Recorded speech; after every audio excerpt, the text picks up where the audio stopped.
afternoon, Scouts. So hey guys, it is Cub Master Ben on a lovely Sunday afternoon. And I thought of a really cool idea for today, so I wanted to share it with you guys. So tomorrow, or January 11th, is something known as Learn Your Name in Morse Code Day. And the month of January is actually the celebration, if you would, or the recognition of National Braille Month. And that got me thinking, hey, you know, Morse code obviously is a way of code. Braille is a kind of code as well, because if you don't know how to read it with your fingertips, then you don't know what's being said, right? So I thought it'd be kind of cool since, you know, our wolves, you have to do Code of the Wolf, and it talks to you about using secret messages and passing secret messages. And a lot of you guys probably want to pass secret messages with your friends, right? It's kind of fun. So I thought that I would show you guys the Morse code alphabet. Miss Libby actually designed a hidden message at the bottom of the board. So we'll show you that here in a second and challenge you guys to decode it or break it, right? But first, let's talk a little bit about what a code kind of is and a little bit of history about it. So a code is a simple way of hiding a message that you don't want other people to know what it says, right? So the first known real code was a cipher disk found around 1470 in the country of Italy, made by a man named Leon Battista Alberti. And then we really started using it in the military here in the United States in 1860 in the month of June, when the Army formed the U.S. Army Signal Corps. And that's when codes and ciphers really started becoming prominent in American history, right? So we've used it for hundreds of years. And we've actually used it in such ways in very famous events. So in World War II, the Marine Corps enlisted over 10,000 Navajo Native Americans to become code talkers. And what they did is they translated messages from English into their native tongue, transmitted it over the radio to other code talkers. And this is actually the only form of communication during World War II that was completely unbreakable, because the Japanese did not understand the Navajo language. So a little bit of cool history, at least I think so. So let's talk a couple different codes you guys might already know, right? It's Morse code, switching letters for numbers. So instead of writing, you know, mom as M-O-M, maybe you just designate the letter M to have the number 5. So you'd write 5, 7, 5, M-O-M, right? That's kind of a cool way to do it. American Sign Language is actually a code as well, because you're using your hands and your facial expressions and your body language to convey a message.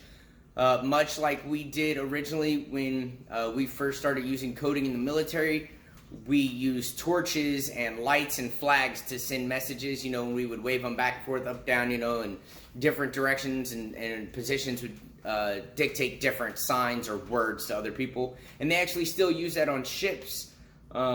When radio communication and stuff has been lost, you can actually still see that being used on ships. And actually, if you've ever flown on an airplane, you see them do it there at the airport with the lights in the hands of the gentlemen and ladies down there on the tarmac or on the airstrip as they direct the pilots, right? So, yeah, you got the phonetic alphabet, right, which is just designating a word for the letter. So you'll hear the most common phonetic alphabet is Alpha, Bravo, Charlie, Delta, Echo, so on and so forth, all the way until Zulu, right? And each letter has a word designated to it that starts with that letter. So you can look up some more of these code things on learnincolor.com. It's kind of a cool website. It's got 7 different cool codes that kids are easy for kids to learn, easy for you guys to check out, right? So real quick, let's check out this Morse code board. So firstly, let's talk about what Morse code is. So Morse code is actually an audio code system. So it's meant to be a series of dashes and dots when written out, like you see here. But it's meant to be a series of long and short sounds that would send a message. Obviously, certain dashes and dots dictate certain letters, right?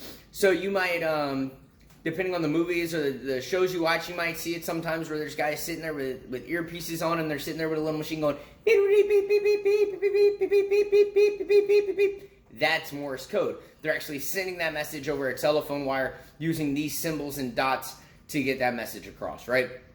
So here is the Morse code alphabet, right? And then these are going to be our 2 challenges down here. So what we did is each letter is in orange in this one, and then they're separated by a black dash so that you know, hey, it's a different letter. And then blue and black dashes over here. So we'll post a picture of that here in a second at the end of the video. But I just thought it'd be kind of cool for you guys to get that. Like I said, Code of the Wolf, you have to talk about coding and secret messages. And I don't know about you guys, but I like being able to have a secret thing to talk with my friends and my family that maybe not everybody around me understands, right? Makes things fun, especially as a kid. So from me to you, you guys have a wonderful afternoon. And we'll talk to you guys later. Cubmaster Ben, out. Also, guys, while you're not forgetting to subscribe and watch the other videos and like the channel, right, I want to give a quick shout out to Miss Melody Hall and her scouts in Pack 432 in Oregon. You guys are awesome. I got a message from Miss Hall telling me that her kids were enjoying the videos, so I appreciate you guys watching the videos. If you guys have any requests, let me know. Pack 432, this is Cubmaster Ben. I'll see you guys later.